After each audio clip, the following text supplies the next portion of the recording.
Before we start today's show today, I want to thank our great new sponsor, MyPillow. That's right, MyPillow. They sent me one of those, Mike Lindell and the guys did, and I've been sleeping on it for a couple of weeks now, and I've never slept better. Hey, I've got a huge and busy schedule. Not only do I do the show, but we run an advertising agency. We help other podcasters with their shows throughout the country. We're constantly talking to folks, going to concerts. So my sleep is very important to me. So thanks to MyPillow. And remember, it's got a 10-year warranty guarantee, 60-day money-back guarantee. And yeah, you see MyPillow in stores like Walmart and Walgreens, but you can only get the premium pillows by calling MyPillow directly.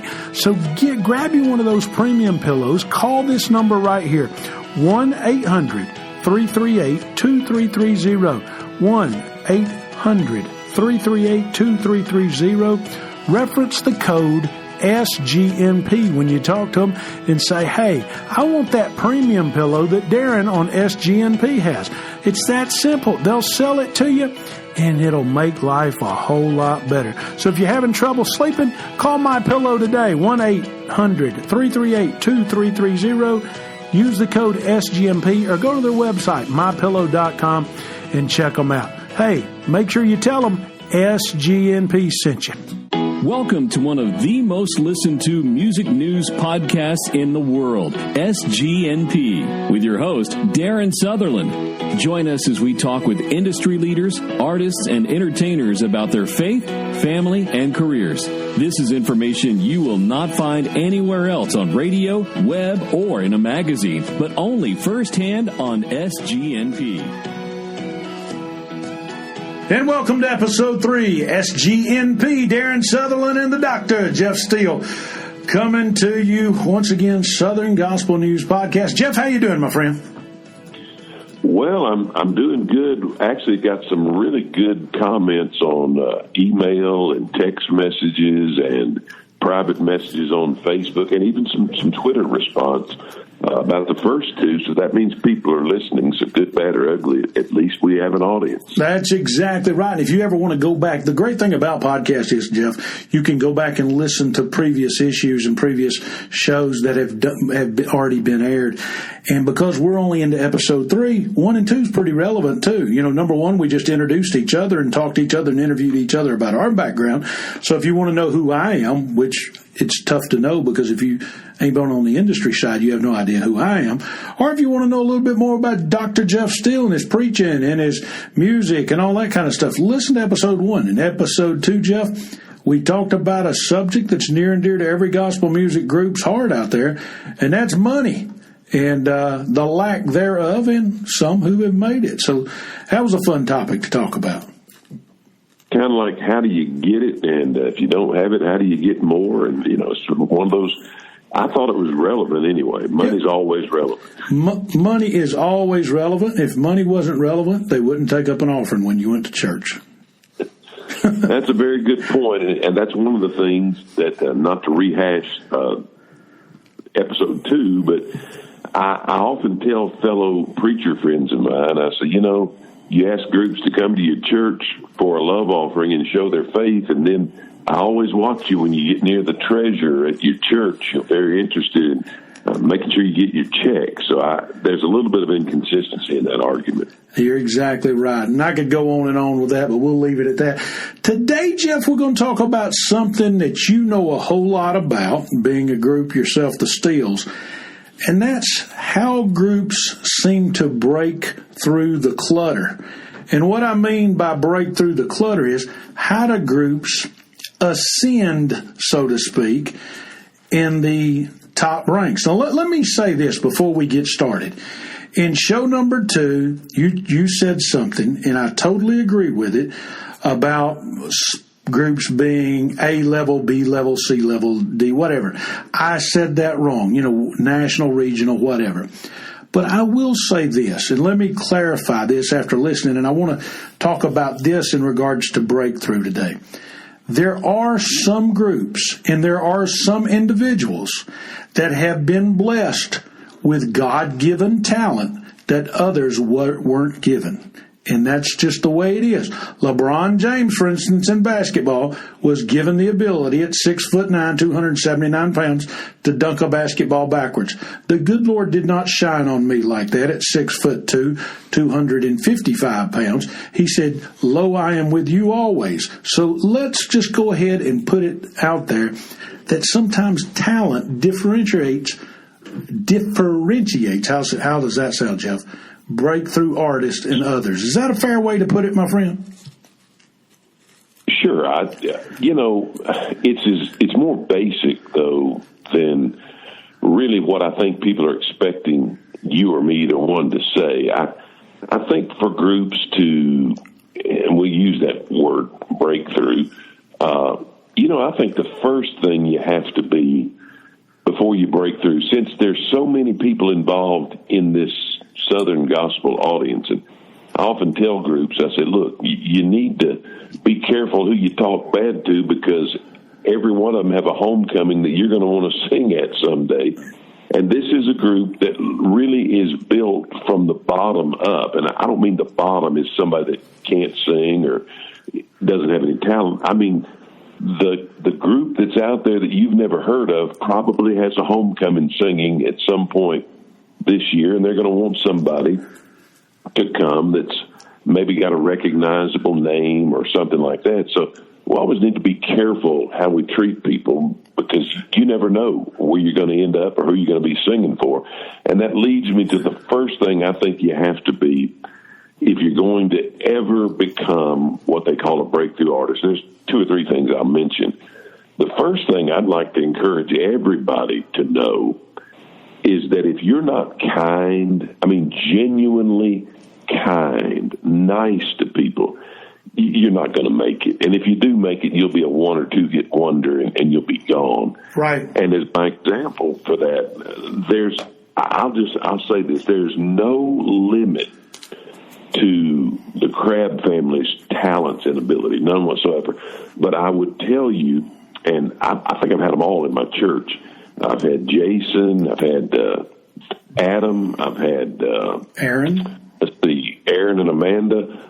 I'm telling you, these are some of the genuinely kindest people that I've ever met in my life. If they couldn't sing a lick, I'd probably still think about having them, just because they are so kind. But you married those 2 things together, kindness and genuine, over-the-top talent.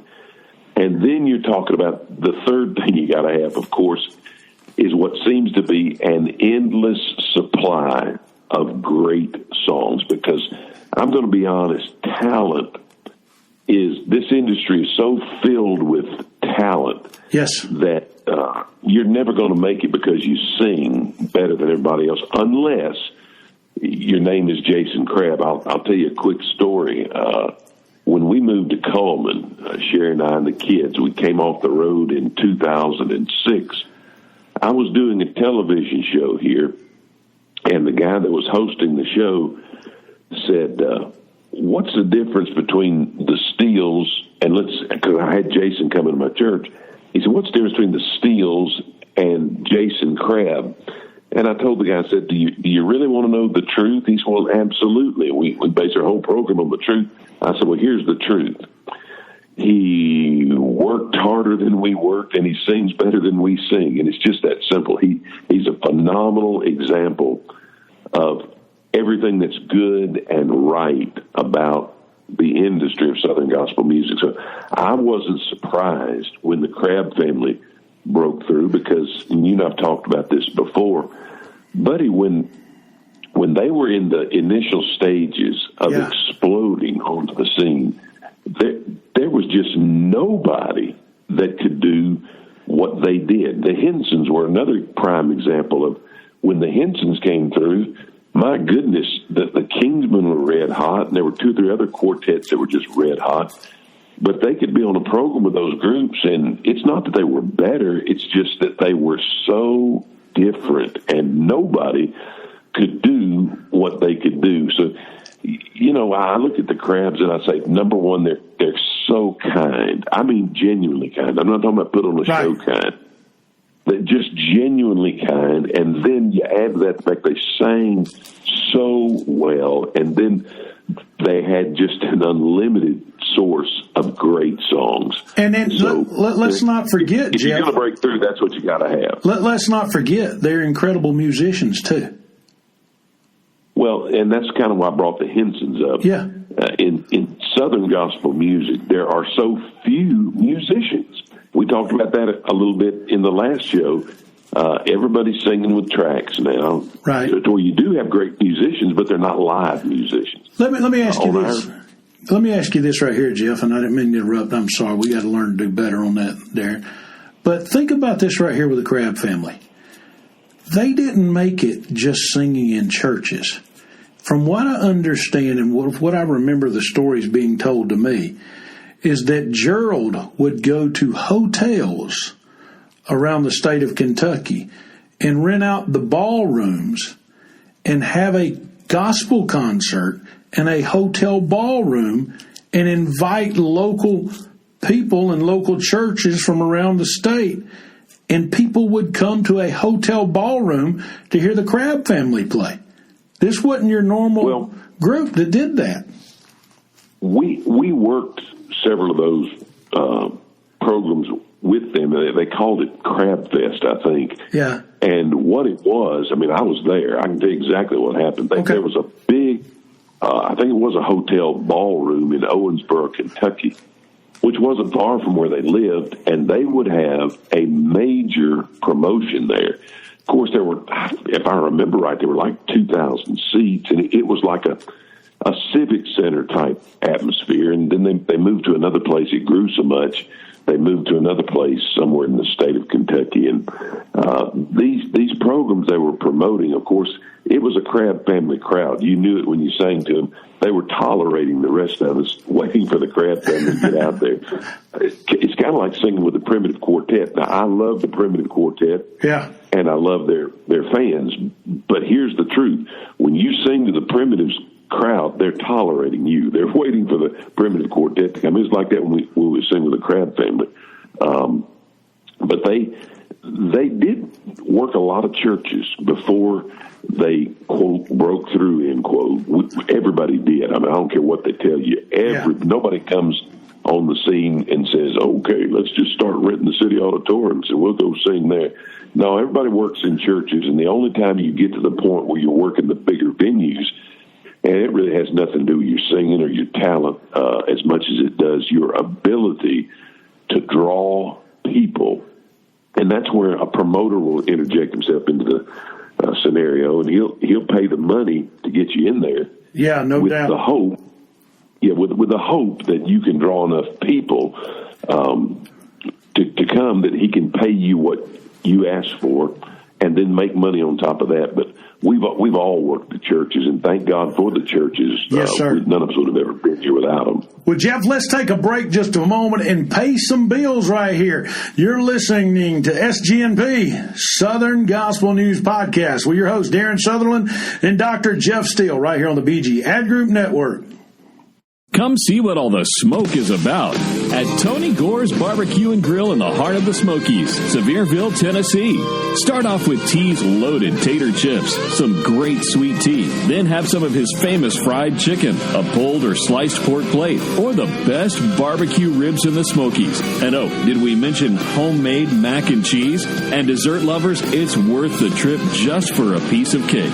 Voted the best barbecue in the Smokies, Tony Gore's Barbecue and Grill in Sevierville, Tennessee. And remember, gospel music fans, you never know who you'll see while at Tony Gore's Barbecue and Grill. For more information, visit them 24/7 at TonyGore.com. Welcome back to SGNP, Darren Sutherland, Jeff Steele. Man, I tell you what, every time I hear that commercial with Tony Gore's Barbecue, I never will forget, Jeff, first time I walked in there. And this is a funny story about Tony Gore's place up there. And Tony Gore was a breakthrough artist in his own right. And, you know, we can't deny the words right out of my mouth. I mean, he cut a many good songs, left the Wilburns and started Tony Gore and Majesty and did well. But I walk in there and I thought I was in the Southern Gospel Retirement Home because man comes to the table, says, "Hi, Darren, how you doing?"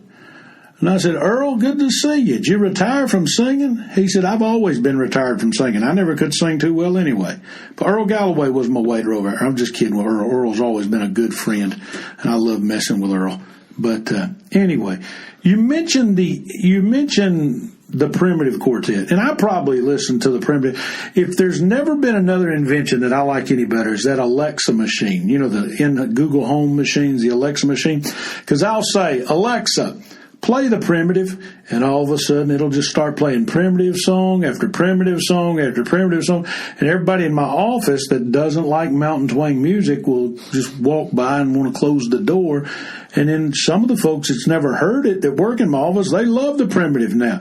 But you were absolutely right, Jeff, when you sang on the Primitives show or the Primitives Homecoming. The people are there to hear the primitive. And you know what? I've seen the primitive work more small independent churches than most groups ever, and they just continue to do it year after year after year after year. What do you think made the primitive so special and a breakthrough artist on their own right? Well, okay, if you want to hear the primitive, you got to go hear the primitive, and who else are you going to listen to that can sing like that and play like they play? Right. I mean, who would you compare them to? I can't think of anybody. Exactly. I mean, the only thing close is musician-wise is Doyle Lawson and Quicksilver. But Doyle Lawson and Quicksilver say they're a bluegrass gospel group. They're not a Southern gospel group. Yeah. Yeah, they are bluegrass. Yeah. So I don't know anybody that sings and plays like Primitive does. No. And that's part of making your way out of the bunch, and maybe that's a good way to put it. We've argued about how to refer to groups. Maybe that's the best way to do it, is to say, how do you make your way out of the bunch? You mentioned LeBron James. Okay, LeBron, how do you make your way out of all the NBA players? Well, he learned his game so well. There's nobody you can compare him to in the modern NBA, and that pretty much put him out of the bunch. But there's a bunch of great NBA players, and that's the way Southern Gospel is. I could probably name 15 quartets that if you want to have them in your church and have a good quartet, I can name 15 or 20. But if you want to have the primitive, I got to sit down and think about this thing for a while, because there's just nobody else you can have that's going to sound like they sound, and they are absolutely one of my favorite groups. You know what? And I think that's part of it. You know what? The Pratt family, the Hensons, or whoever. You know what adjective that I always think of when I think of the primitive quartet? Humble. Well, you mentioned why they're still working so many churches that they've been working for years. They never have seized on the moment to try to increase. Of course, expenses increase, and they've had to find a way, like we talked about last time, to get their income to meet their expenses. But they have never gone crazy saying, we're the only bunch out here that does what we do, and you're going to have to give us so much money or we're not going to come. That's never been one of the Primitives' hallmarks, and I think that's what's kept them moving. I'll tell you something else about the Primitive, too. Yeah. They only have a certain amount of dates a year they'll work. Yeah. And that's what's like us. It's like the Collingsworth family. They're the same way. You've got to find a way, and now we're back to finances again. You've got to find a way to keep your expenses where you don't have to work every Thursday, Friday, Saturday, and twice on Sunday, and anything else you can get. I mean, if you don't find that, you're going to always kind of be in the bunch, because there's just, if you got to raise that much money to keep your group on the road, and I'm not being critical here, I'm just saying you're going to always be working any and every day you can find. And, you know, if you're there are only so many improvements you can make. Yeah. And only so many places you can go back to. Jeff, let's talk about breakthrough and being different. We're talking about the primitive, how they're different. Is Reagan Riddle one of the most underrated MCs in all of gospel music in the way he does it? Because he doesn't even appear to be an MC, but yet he knows what song to pick at the right time. in what the crowd wants to hear. Have you ever noticed that? If you think about the Primitive, I think most anybody could MC that group because they never stop singing. I mean, every time I'm with them, they just sing and sing and sing. But I will say this, Mike Riddle is, in my opinion, one of the top 5 guitar players in the world. Yes, sir. And I'll tell you a brief story about Mike. We were working with the Primitive one night, and again, we had to sing to their people. Now, I don't have a problem with that. But Mike's sitting backstage. He and I are exactly the same age. And I looked at him and I said, Mike, the only thing that keeps you from being one of the top 5 guitar players in the world, in my opinion, is that I've never heard you play Stairway to Heaven, the old Led Zeppelin rock and roll classic.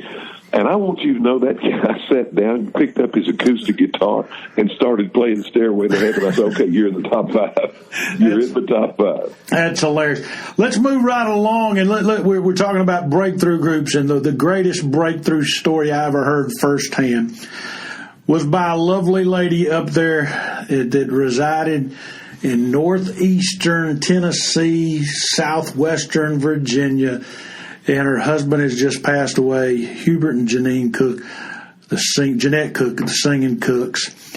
And when she tells the story, Jeff, about Hubert had been in the coal mines for 16 years and wanted to sing and played bluegrass with the Rambling Mountain Boys, and they decided to sing gospel music.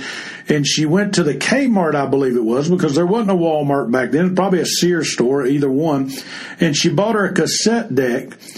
And they ran the microphone cables through the family Bible on the coffee table and plugged them into the cassette deck. Now, this is an old cassette recorder, folks, where you push play and record at the same time to record.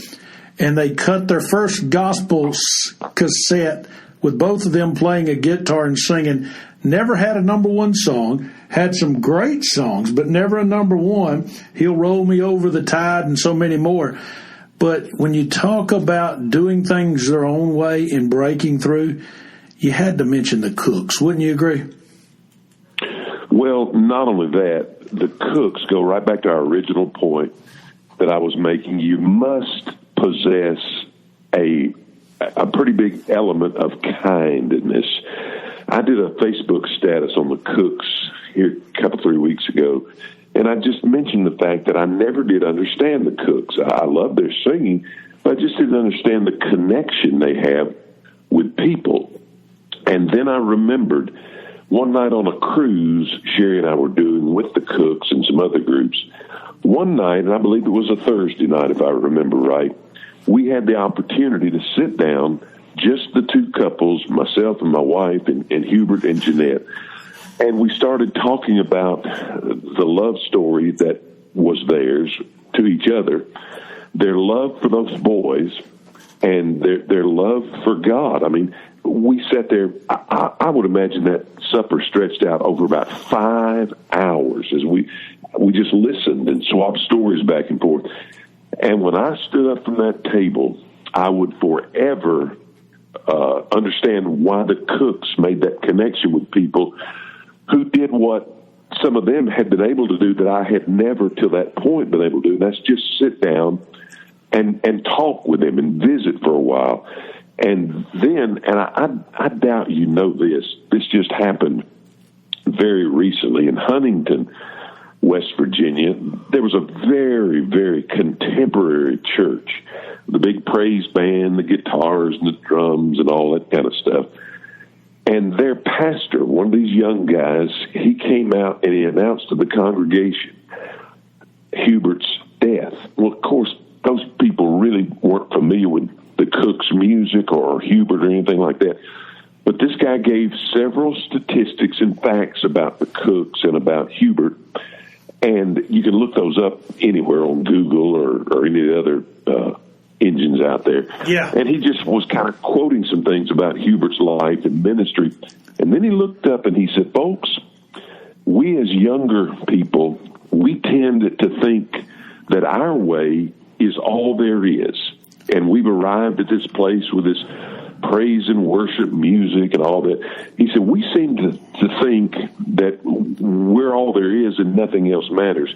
And then the guy looked right into their camera at that church and he said, but folks, I'm going to tell you, your heritage is important to who you are. Yep. And man, I stood up where I was sitting watching this thing and I said, okay, youngster, you have just schooled me right there, because I'd rather criticize what you're doing than hear what you're saying. And what you're saying is what I believe, and that is that our heritage is important.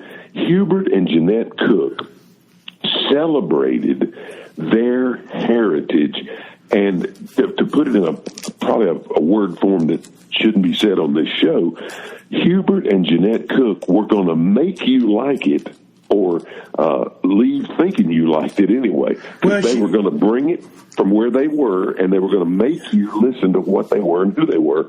And they had a tremendous ability to do that. And you know what, Jeff? They were setting the standard for brand in the world. You know, everything's got a brand now. They were setting the standard for brand before the word brand was even a word in gospel music or any other entity. And what I mean by that is, if you went to see the Cooks and you were a Cooks fan, you knew three things about them. You knew, number one, Hubert was going to have a colorful jacket on, regardless. Am I correct? Every time. You knew, number two, Mama was going to have a corsage on with more than likely a hat somewhere along the way. Am I correct? Well, the corsage was bigger than her head. And number three, you knew the Singing Cooks was going to sing a song not only about Jesus, but the next closest thing to Jesus here on earth. And what was that, Jeff? Your mama. Had so many like that. Your mama. Would you please? There was going to be a mama song somewhere in there. I want us to be together in heaven. I hope we walk the last mile together. They did a lot of love songs, and they did a lot of mama songs. Would you please send your best angel for my mama? I could sing it right now, but that's what. Hey, let's move along. Don't. What's that? Don't. Hey, we got to take a break real quick right here on SGNP. We'll be back to talk about another group, and maybe it'll be your favorite. If we don't get it in this show, we'll get it in weeks to come. You're listening to SGNP, Southern Gospel News Podcast with Darren Sutherland and Jeff Steele right here on the BG Ad Group Network. SGNP is brought to you by Kia. Join SGNP this summer for the Kia Summer Nights Concert Series, a free concert at select local Kia dealers. The first concert is June 14th with the McCameys at Julio Jones Kia in Tuscaloosa, Alabama. The God on the mountain is still God in the valley. It's the Kia Summer Nights Concert Series, starting June 14th with the McCameys at Julio Jones Kia in Tuscaloosa. Part of Kia, America's best value summer event. America loves Kia and gospel music. It's the Kia Summer Nights Concert Series, absolutely free. Brought to you by SGNP and Julio Jones Kia in Tuscaloosa, Alabama, June 14th. And welcome back to SGNP, Darren Sutherland and the good doctor, Jeff Steele. Jeff, you ever get somebody when they say Dr. Jeff Steele think you're like a dentist or a chiropractor or anything like that? Mostly they just think I'm older than I am. There you go. Hey, buddy, we've been talking about breakthrough artists today, and we've talked in depth a little bit about well, you can't really talk in depth in a short program like this, but we've talked about the Crabb family, the Primitive, the Cooks. And, you know, one thing that most breakthrough artists have in common, it seems like in the gospel music world, is their family. And there's a lot of great families out there. You told me recently you think you've got the best group you've ever had since your son's joined you. And that's because you've got a relationship with your wife and son that's extra special. There's other family groups out there like the Tallies. Back when, as far back as I can remember, the Tallies have always had incredible harmonies. Little group out of Arkansas that nobody ever heard of broke through called the Martins. And when they came on, people finally learned what harmony really was at a major league level. A lot of people had it, but when they heard the Martins the first time, people wanted to hear the Martins do a cappella rather than have music. And you know that, and I know that, and then the Martins made it. But a group that's kind of made their way into what I term the new Southern gospel world today is Phil and Kim Collinsworth, the Collinsworth family. And is there a more talented female piano player in America than Kim Collinsworth, Jeff, or one as good as her that you know of? No, and they're a great family. And the thing about them is they made a decision going in that they were only going to work like 75 or 80 dates a year. Yeah. And they hooked up with a very good booking agent who understood what they were trying to do. And he just held promoters to the fire. He said, guys, this group's going to draw for you, but you have to pay them the kind of money that they need to work a 75 or 80 date schedule a year, and promoters have been good to do that. And yes, my goodness, Kim's just captivating on the piano. Let me ask you this right here. We're talking about breakthrough. Here's a couple of things that I think helped the Collinsworth break through, and you tell me if I'm wrong again. I keep saying you tell me if I'm wrong. Heck, you're going to tell me if I'm right or wrong. It don't matter. I need to quit saying that. But the Collinsworth, number one, they were attractive people, okay? They're beautiful children, beautiful daughters, beautiful family, number one. Number two, it goes back to what you were saying, they sang great songs, and people like their songs, okay? But number three, I think this helped them a whole lot, is being on board with Dr. Stanley at In Touch. That has helped them in a great way getting involved in a major ministry and opened some doors for them. Now, Jeff, you sang some big places, okay, with the Steels. Does getting involved with a ministry help promote your group in a big way? I mean, if you go back as far as we can remember, the Spear family used to sing at every Nazarene church on the map. I mean, it was just pencil it in. The Spears were going to this Nazarene church, this Nazarene church.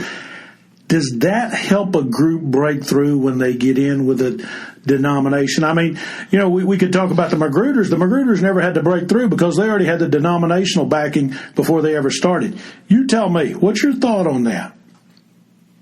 Well, back in the day, and I'm talking about our day, of course, even though we're still out there, I'm old enough to say back in the day, we worked a lot with Dr. James Dobson and the focus on family ministry. And, of course, the Collinsworths, they're working with Dr. Stanley. Gerald Wolfe works with Dr. Stanley. And there's no question it helps you because there's a fountainhead there for you to come from. And like tributaries to a river, if you're ever going to get to the river and really take hold, you better catch on to a good tributary because, nobody just shows up in this business and declares themselves to be on top. No, you got to work to get there. You've got to work to get out of the bunch. And again, I think if we're going to talk about anything, every group we've talked about, and we could talk about more because there was a day when the Bishops broke through. They broke through actually at the National Quartet Convention. They sang, I don't even remember the name of the song now. I wish I did. Oh, goodness. It's one of my favorites, too. Kenny used to sing it, and he sung it right after my dad died. It's always been my favorite song since then, but doing this podcast, I can't remember it. You'll remember it 5 minutes after it's over, though. Correct. Now, here's the big thing. You got to be kind. You got to have great songs. And you got to make some smart, I hate to call them business decisions, but, for lack of a better term, you got to be smart enough to stay away from the folks that will hurt you in the long run and latch on to the folks that will help you in the long run. And don't make me name who the wrong ones would be. That's just something you have to know in your gut. Okay. And usually it would be a small group, a small denomination that maybe is known for being one extreme or the other. Let me ask you this. People are all in the middle. Does it help a group? Okay. Does it help a group? And here's a breakthrough question that a lot of people ask or wonder. Does it help a group when the group is attractive and the group naturally takes care of themselves physically and they're appealing to a crowd? I hope not, because at age 58, I'm really not taking as good a care of myself as I should. And I don't know whose fault to blame my ugly face on. But Jeff, let me say this. Let me say this. Doesn't it encourage you at 58 to see that young group of good-looking youth, 21 to 18, 16? I mean, doesn't it encourage you when you see those good-looking kids come up and sing gospel music? Isn't that an encouragement?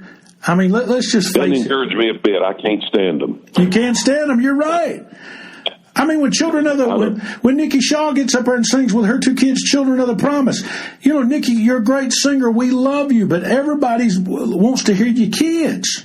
I mean, we love her singing, but her kids are what's helping her. I mean, that's just my thought. Maybe I'm totally wrong, and people are going to call me out for that. But I believe young. I'd go. What's that? I'd go home next. If my son was not here, I'd go home tomorrow. Not because I don't think my wife and I can sing, but he's a phenom, and really all these kids, Ethan and Austin, Wisnant, they don't sing all the time, but they're there and they sing every night, even though they don't sing every song.